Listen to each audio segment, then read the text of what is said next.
नमस्कार दोस्तों। Law of one यानी एक का कानून, या कह लीजिए एक का ज्ञान, या कह लीजिए एक के तरीके, यह उसके 15वें सत्र का भाग 2 है।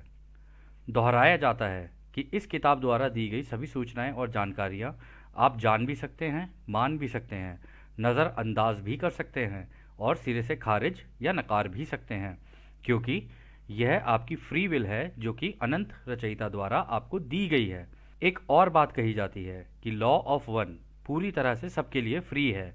यदि कोई इकाई, व्यक्ति इसको निजी स्वार्थ के लिए इस्तेमाल करे तो वह उसकी व्यक्तिगत जिम्मेदारी होगी। और यह भी दोहराया जाता है कि यदि कोई व्यक्ति इसे अपनी भाषा में बदल कर या अपनी भाषा में दूसरों से साझा करना चाहे तो यह भी उसकी फ्री विल ही है। यदि वह चाहे तो वह ऐसा कर सकता है। तो दोस्तों, इस सत्र में हम लोग आगे चलते हैं। तो पहला सवाल डॉन करते हैं, एक व्यक्ति अपने आप को संतुलित कैसे करे, इसका पहला कदम क्या है? तो रा कहते हैं, कदम तो एक ही है, अपने अंदर के ऊर्जा केंद्र, जहाँ पर ऊर्जा के केंद्र हैं, उनको समझने की ज़रूरत है।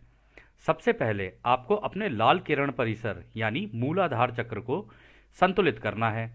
इसे धरती या मालकुट कह सकते हैं। इस ऊर्जा की समझ और स्वीकृति ज़रूरी है। तो दोस्तों, यहाँ पे उन्होंने कहा अपने मूलाधार चक्र, हम लोग इसके लिए एक इमेज है उसका इस्तेमाल करेंगे। तो उन्होंने कहा इसको आप धरती या मालकुट भी कह सकते हैं। अब जैसे उस ग्रह का नाम था मेलडेक, इस तरह से इस ग्रह का नाम रा के अगर द्वारा हम देखें तो रा इसको मालकुट कह रहे हैं, इस ग्रह को जिसको हम पृथ्वी कहते हैं। यहाँ इसको अगर हम लोग देखें तो वो कहते हैं कि ये तुम्हारा नीचे वाला जो चक्र है ये तुम्हारा लाल रंग का है, इसको कहते हैं मूलाधार चक्र। अब दोस्तों, इस मूलाधार चक्र में क्या क्या चीज़ें आती हैं? एक तो ज़िंदगी जीना, मतलब किसी तरीके से बस ज़िंदगी जी लें या अपने काम करें और ये सारी चीज़ें करें। जितनी भी चीज़ें होती हैं उस वो सारी की सारी इस मूलाधार चक्र में होती हैं। दूसरी चीज़ें, इच्छाएं, वो भी इसी चक्र के अंदर होती हैं। जो भी हमारी इच्छाएं होती हैं, क्योंकि बिना इच्छा के तो कोई व्यक्ति कोई काम करेगा नहीं, ठीक है ना कुछ इच्छा होगी, कुछ ना कुछ अपना मतलब होगा तभी काम करेगा। तो वो सारी चीज़ें इसके अंदर होंगी। तीसरी चीज़ है कन्फ्यूजन यानी उलझन। तो जिंदगी की जितनी भी उलझनें हैं ना, उनका कारण भी ये ही चक्र है। और चौथी चीज़ है सेक्सुअल रिप्रोडक्शन यानी प्रेम क्रिया, और जो बच्चे पैदा करने की जो क्रिया होती है वो सारी चीज़ें, जो उनकी जो इच्छाएं होती हैं, वो सारी चीज़ें इस मूलाधार चक्र के अंदर होती हैं। तो अगला हिस्सा रा कहते हैं, अगला ऊर्जा परिसर जिसे अवरुद्ध किया जा सकता है यानी रोका जा सकता है, वह भावनात्मक या व्यक्तिगत जटिल है, जिसे नारंगी किरण परिसर भी कहा जाता है। यह रुकावट अक्सर स्वयं को आत्म जागरूक करने की समझ या स्वयं की स्वीकृति के संबंध में व्यक्तिगत सनकी या विकृतियों के रूप में प्रदर्शित करेगा। इसको अंग्रेजी में कहते हैं सेक्रल चक्रा, या कह लीजिए ऑरेंज चक्रा, मतलब संतरी। ये वाला वो चक्रा होता है जो नाभि के आसपास होता है इधर। तो इसमें क्या क्या चीज़ें आती हैं? इसमें आती है पर्सनल और इमोशनल आइडेंटिटी, यानी अपनी जो पहचान है उसको लेकर उससे जुड़ाव होना।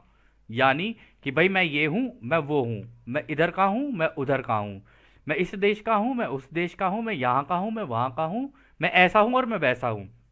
प्लस इससे जुड़ी हुई जितनी भावनाएं होती हैं वो सारी की सारी इसी चक्र से रिलेटेड होती हैं।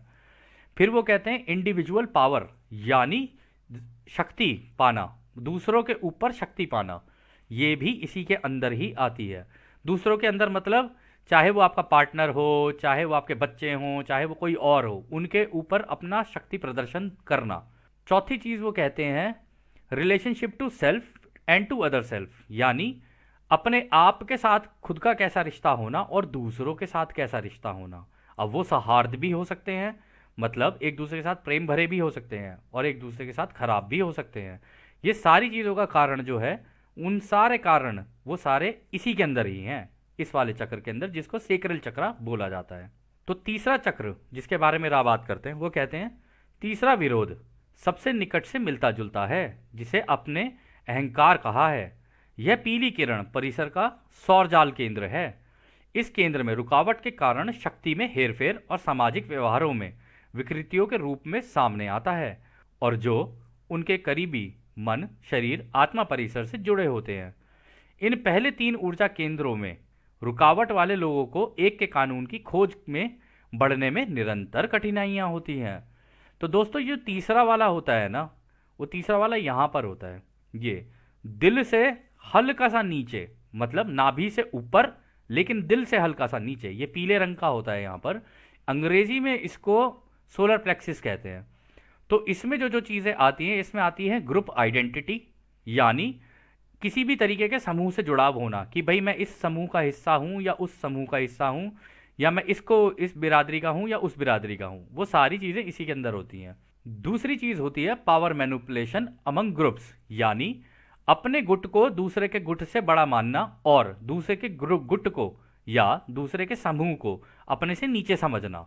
ये सारी चीज़ें इस चक्र के अंदर अगर कहीं पर भी अवरोध है, मतलब रुकावट है, ये उसकी वजह से होता है। फिर उसके बाद होता है हर्ड मेंटालिटी। ये हर्ड मेंटालिटी का मतलब होता है जो सब कर रहे हैं वो ही हम करेंगे, मतलब जो दूसरे कर रहे हैं उनकी उनको देख देख के जैसे बंदर करते हैं ना, कि ओहो एक इसने ये किया तो दूसरा बंदर भी यही करने लग जाता है, तो वो भी इसी के अंदर ही आता है। चौथा इसका हिस्सा है ग्रुप सिक्योरिटी, यानी केवल अपने समूह को सिक्योर करना, यानी अपने अपने समूह के बारे में ही सोचना कि जी हम जो बचाएंगे अपने समूह को ही बचाएंगे, दूसरे की हमें कोई चिंता नहीं है। वो सारी की सारी चीज़ें इसी के अंदर आती हैं। और आखिरी जो चीज़ होती है वो होता है कंडीशनल लव, कि मतलब प्रेम तो करना है दूसरों से, लेकिन अपना फायदा क्या है उस प्रेम के अंदर। मतलब प्रेम तो रहेगा लेकिन किसी न किसी कारण से रहेगा कि भाई इस प्रेम को अगर मैं किसी से करता हूं तो इसमें मेरा फायदा क्या है या मुझे क्या मिलेगा। इन तीनों के अंदर यदि कहीं पर भी अवरोध है, मतलब इनके अंदर अगर रुकावट है और इस तरीके से नहीं चमक रहे हैं, वो किसी के अंदर अच्छे से नहीं चमक रहे हैं, तो इसका मतलब है कि वो इन्हीं सब चीज़ों के अंदर फंसा रह जाएगा और कभी भी एक के ज्ञान को जानने के लिए तो बहुत दूर की बात है, वो इस दिशा में भी नहीं निकलेगा। मतलब उसके अंदर सत्य की खोज करने की इच्छा नहीं होगी। सबसे पहली चीज़ वो उसके साथ जैसा हो रहा है और जैसा सबको देख रहा है वैसे ही करने लग जाएगा। तो खैर, अगला राह कहते हैं दिल का केंद्र या हरि किरण का केंद्र। वह केंद्र है जहां से तीसरी घनत्वता वाले प्राणी रचयिता की अनंत बुद्धिमानिता की ओर बढ़ सकते हैं। इस केंद्र में रुकावट होने पर अपने भाव को व्यक्त करने में व्यक्ति को कठिनाई हो सकती है, जिसे आप लोग सार्वभौमिक प्रेम या करुणा कहते हैं। तो दोस्तों ये होता है दिल का चक्र, ठीक है। ये बिल्कुल दिल के यहाँ आपकी हमारे बीच में होता है।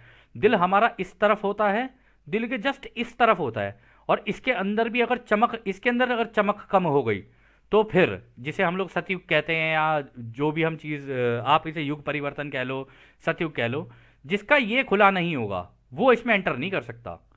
उसके लिए ब्लॉकेज है।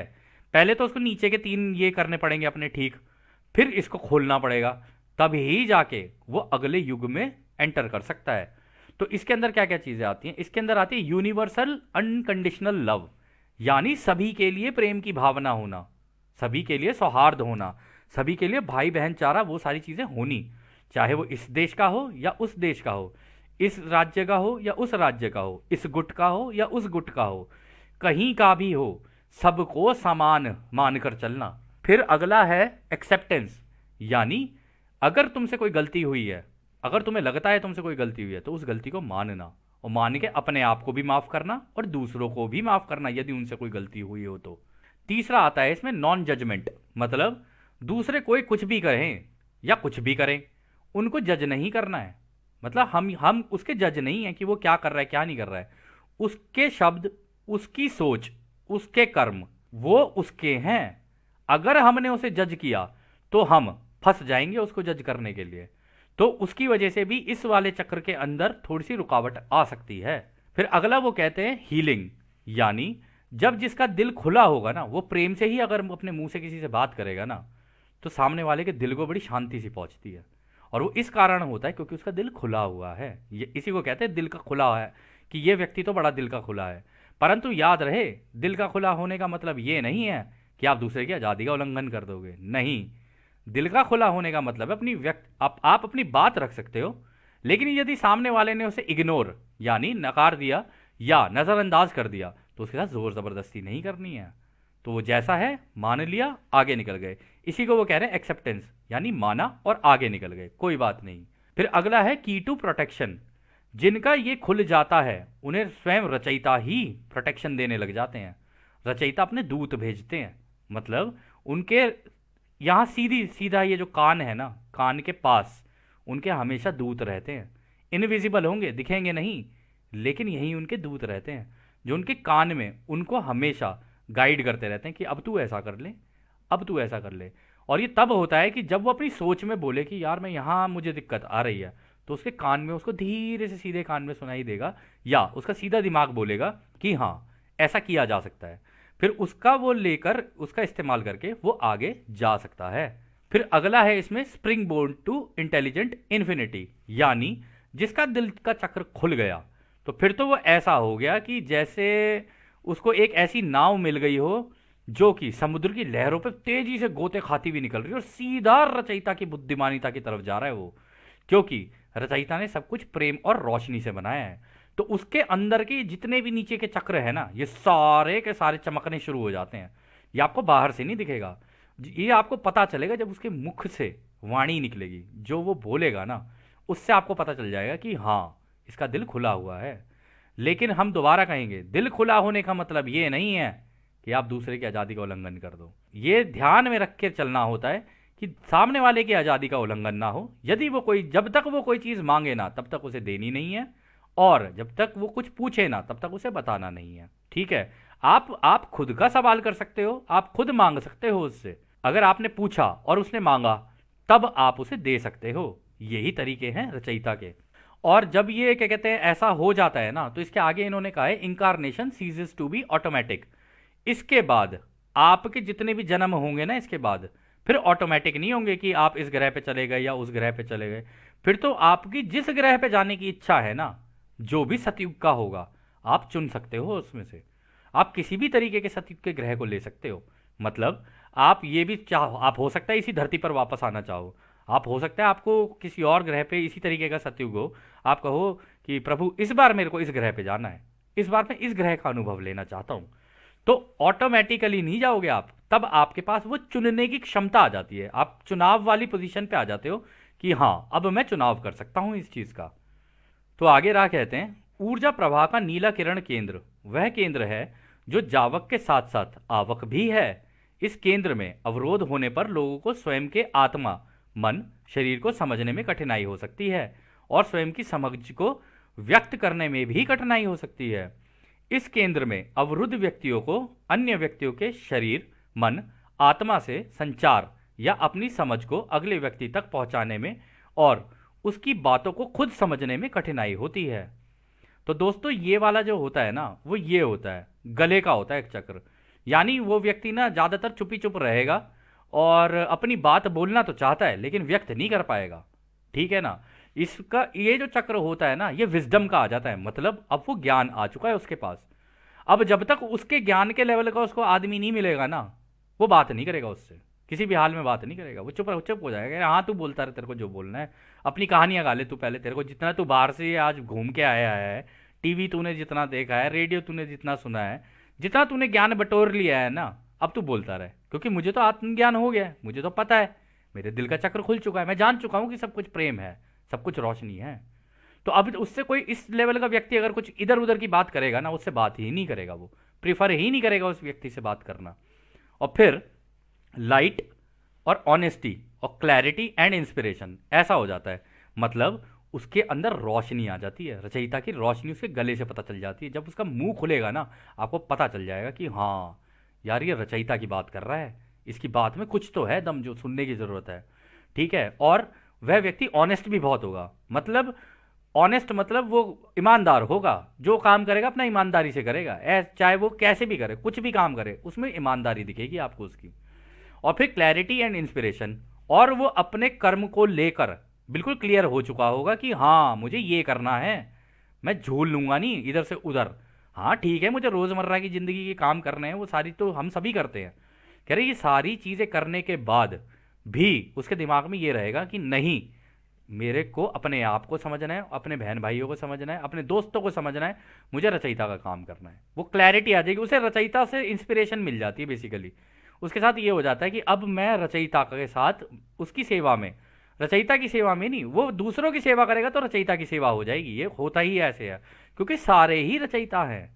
तो ये जब ये करने लग जाता है ना, तो वो दूसरों की सेवा के रास्ते पर निकल जाता है, और रचयिता उसके लिए एक इंस्पिरेशन बन जाता है।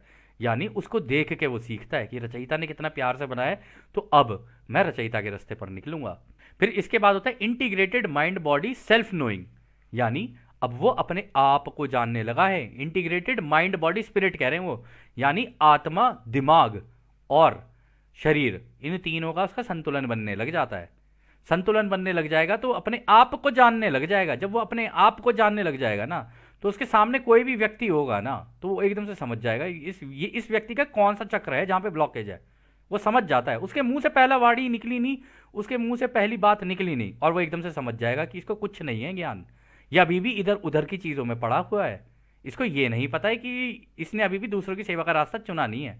और दोस्तों, ये जो दूसरों की सेवा का रास्ता होता है ना, ये कोई ऐसा नहीं कि कोई आपको आके कहेगा कि नहीं नहीं दूसरों की सेवा करो, नहीं नहीं दूसरों की सेवा करने के लिए तुम्हें ये करना पड़ेगा। नहीं दोस्त, ये सबको खुद ही चुनना होता है। हम ये जो एक का ज्ञान आप लोगों के सामने रख रहे हैं, हमें जितना समझ में आया हमने आपको बताया, ये हमारी तरफ से सेवा है। और हम फ्री में, और सेवा वही होती है जो फ्री में हो। जिसके लिए पैसा मांगा जाए वो सेवा नहीं है, वो तो खुद की सेवा का रास्ता बन जाता है। फिर अभी राह बता देंगे कि खुद की राह का, खुद अगर पैसा इन्वॉल्व है तो वो खुद की सेवा का रास्ता ही है, वो दूसरों की सेवा का रास्ता हो ही नहीं सकता। तो खैर, अगला राह बोलते हैं। अगला केंद्र पीनियल या इंडिगो किरण केंद्र है। इसमें अवरोध होने पर व्यक्ति बुद्धिमान ऊर्जा के प्रवाह की कमी को महसूस करेगा। तो दोस्तों, ये वाला जो होता है ना, यही है वो तीसरी आंख वाला, जो बिल्कुल यहाँ होता है हमारी आंख के, हमारी जो भौएं होती है ना, जो हमारी आईब्रो होती है, उसकी सेंटर में होता है ये बिल्कुल। ठीक है ना, जहां आपकी नाक टच कर रही है ना ऊपर, उसके जस्ट हल्का सा ऊपर होगा यहाँ पे। और ये जो होता है ना, ये होती है वो तीसरी आंख, जो कि अगर खुल गई तो आपको अनंत रचयिता की बुद्धिमानिता पूरी की पूरी आ जाएगी। मतलब रचयिता क्या सोच रहे हैं ना, आपको पता चल जाएगा इमीडिएटली। तो इसको कहते हैं गेटवे टू इंटेलिजेंट इन्फिनिटी, यानी आप पूरे ब्रह्मांड की जानकारी ले सकते हो, कुछ भी ले सकते हो। आप अनंत रचयिता के दिमाग में क्या चल रहा है ना, वो भी जान सकते हो। और फेथ यानी विश्वास तभी ही आता है रचयिता पे, अदरवाइज आप इधर उधर घूमते रहोगे विश्वास के चक्कर में। लेकिन रचयिता को जानने के बाद, रचयिता का ये कहना है कि पहले खुद को जानोगे ना, तब तुम मुझे जान पाओगे। ये आपने सुना भी होगा कि खुद को जानो, खुद को जानो। वो इसीलिए कि जब तुम्हारे सारे चक्र खुल जाएंगे ना धीरे धीरे, तब जाके जब तुम इस चक्र पे पहुंचोगे ना, तुम्हें पता चलेगा कि तुम ही रचयिता हो।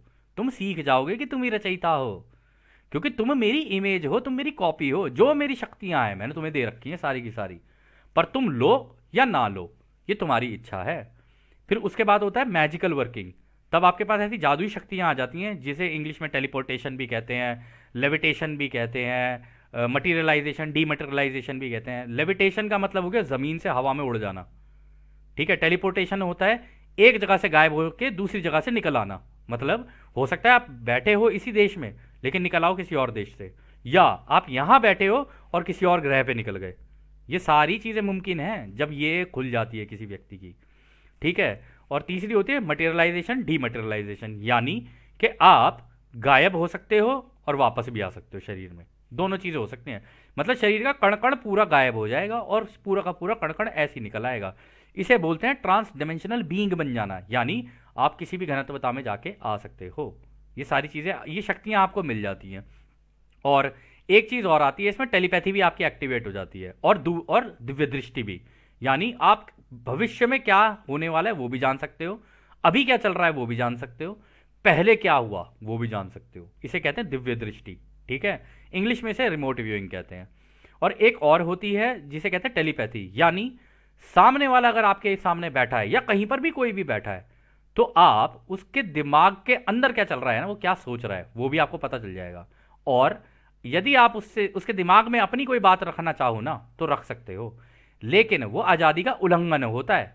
यदि आप उसके दिमाग को पढ़ रहे हो और आपको लगा कि हाँ ये मुझसे कुछ पूछना चाह रहा है और ये हिचक रहा है, तब आप उससे ये कह सकते हो कि क्या तुम मुझसे कुछ पूछना चाह रहा है। तो जब वो कहे ना कि हाँ मैं कुछ पूछना चाह रहा हूं, तब आप उसकी बात का जवाब दे सकते हो। इन जितनी भी सिद्धियों को कोई व्यक्ति कोई प्राप्त कर लेता है ना, तो उसको बहुत जिम्मेदारी से काम करना होता है। और जब उसके पास ये आ जाती है ना, तो वो किसी के भी साथ गलत नहीं कर सकता। यदि उसने गलत किया तो ये सारी की सारी उसके ऊपर उल्टी पड़ जाएंगी, और उल्टी पड़ जाएंगी तो वो अपने आप को ही बर्बाद कर लेगा। ये हो जाता है लोगों के साथ, और कई लोगों के साथ हुआ भी है। इसीलिए इसको हमेशा दूसरों की सेवा के लिए ही इस्तेमाल किया जा सकता है। हाँ, आप ये सारी चीज़ें टेक्नोलॉजी से भी कर सकते हो, ऐसी बात नहीं है, टेक्नोलॉजी से भी ये सारी चीज़ें हो सकती हैं। रिमोट व्यूइंग भी हो सकती है, टेलीपोर्टेशन भी हो सकती है, सारी चीज़ें हो सकती हैं। लेकिन टेक्नोलॉजी की लिमिट होती है, पता है आपको? इसमें लिमिट नहीं होती, क्योंकि आप पूरे ब्रह्मांड में कहीं भी जा सकते हो। रचयिता ने, अगर आप प्रेम से कर रहे हो चीज़ें, तो रचयिता ने कोई लिमिट नहीं लगा रखी है। लेकिन आप अपने खुद के स्वार्थ के लिए दूसरों की जिंदगियां खराब करने के लिए निकलोगे, तो हाँ, ये आपके लिए दिक्कत दे जाएगी। और टेक्नोलॉजी से ये सारी चीज़ें प्राप्त की जा सकती हैं, लेकिन उनकी एक लिमिट है, उससे ज़्यादा वो नहीं चल पाती। क्योंकि रचयिता तो प्रेम और रोशनी है। जिनको रचयिता का ज्ञान हो गया ना, वो तो उस टेक्नोलॉजी के अंदर भी झांक के देख लेंगे कि अच्छा ये चल रहा है, इसके अंदर ये कलाकारी चल रही है। वो उसके एक एक कण को ये बोल देते हैं कि अब तू हवा में घुल जा। बस निवेदन करते हैं और वो हवा में घुल जाती है। इसका एक उदाहरण हम ले सकते हैं। आपको याद होगा, रामायण में सारे के सारे महारथी आए हुए थे दूर दूर से, जब स्वयंवर चल रहा था। तो हुआ क्या कि किसी से भी वो धनुष जो था उठा नहीं, किसी से भी उठा तक भी नहीं, तोड़ना तो बहुत दूर की बात थी। परंतु राम गए, उन्होंने उठाया, उठा के उसको उठा भी लिया। उठाते ही सबकी हालत खराब हो गई थी कि ये उठा कैसे लिया। वो पता है उठाया क्यों? क्योंकि राम को रोशनी और प्रेम का ज्ञान था। बचपन में अगर आपको याद हो तो राम, उनके जो गुरु हुआ करते थे, उनको ये सारी चीज़ें सिखा रहे थे, ये सारी दिव्य दृष्टि और ये सारी चीज़ें। उन्होंने पूरा ज्ञान ले रखा था, पूरा का पूरा। उन्होंने उसको प्रेम से बोला, प्रेम से उठ भी गया। उन्होंने उसे प्रेम से बोला कि यार तू झुक जा, क्योंकि मुझे सीता से प्रेम हो गया है। ये सीता का जो प्रेम है ना, ये चाहिए मुझे, क्योंकि सीता भी मैं जानता हूँ दिल ही दिल मुझसे प्रेम करने लगी है। क्या तू मेरे लिए झुक सकता है मेरे भाई? वो झुक गया, वो झुक गया। उधर से परशुराम जी आ गए, अरे ये तोड़ किसने दिया? लेकिन ये उस व्यक्ति को नहीं पता चल पाएगा कि इसने तोड़ कैसे दिया। ये वह व्यक्ति जरूर जान लेगा कि ये इसमें प्रेम और रोशनी है। जिसको प्रेम और रोशनी का ज्ञान हो गया, उसको मान लीजिए समस्त ब्रह्मांडों का ज्ञान हो गया। ये बहुत बड़ी चीज है अपने आप में। तो खैर, अगला सवाल डॉन करते हैं। आपने हमें संतुलन के विषय में कुछ जानकारियां दी हैं। क्या आप हमें इन केंद्रों को संतुलित करने की किसी विशेष अभ्यास या विधियों के बारे में कोई जानकारियां प्रकाशित कर सकते हैं? मतलब कि आप हमें बता सकते हैं कि हम इसे कैसे कर सकते हैं, अपना बैलेंस, अपना संतुलन कैसे बना सकते हैं? तो रा कहते हैं, प्रकाशन के लिए दिए गए अभ्यास दी गई सामग्री की तुलना में देखे जाने पर यह एक अच्छी शुरुआत है। यह महत्वपूर्ण है कि प्रत्येक साधक स्वयं को प्रबुद्ध करने की अनुमति दे, ना कि किसी संदेशवाहक को यह अनुमति दे कि वह आपको तुम्हारी भाषा में, जिसे पढ़ना लिखना या सीखना सिखाना या पढ़ना पढ़ाना कहते हैं, वह करे।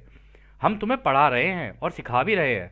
अगर यह तुम्हारी जगह हम करने लग जाएं, तो यह तुम्हारी आज़ादी का उल्लंघन होगा, भले ही तुम इसे हमसे मांग कर करो, क्योंकि यहाँ हर व्यक्ति को स्वयं के लिए स्वयं से ही करना होता है।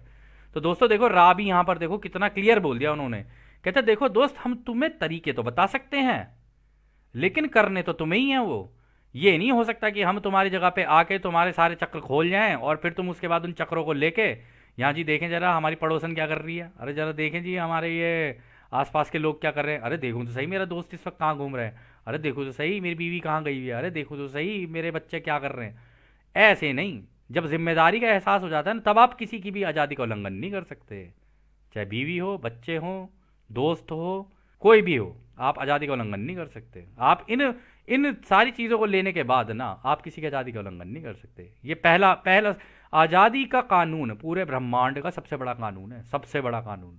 लेकिन उसका जो तरीका वो ये है, तुम किसी को ये नहीं कह सकते कि तू ऐसा कर या ऐसा ना कर। तुम पूछ सकते हो और मांग सकते हो, क्योंकि रचयिता भी ऐसे ही हैं, वो भी पूछते हैं और मांगते हैं। जब हम रचयिता से मांगते हैं, वो कहते हैं अच्छा तुमने मांगा तो लो। ऐसे ही होता है ये पूरा का पूरा ब्रह्मांड इसी से ही प्रेम बना होता है, और इसी से ही सारी चीजें जुड़ी हुई हैं, इसी से ही पूरा का पूरा ब्रह्मांड। आपको याद होगा, रा ने कहा था कि तुम अंदर ही अंदर जानना चाहते हो कि ये कौन सी चीज है जिसने सब कुछ जोड़ के रखा हुआ है। ये ही वो तरीका है जिसने सब कुछ जोड़ के रखा हुआ है। तो खैर, अगला सवाल डॉन करते हैं।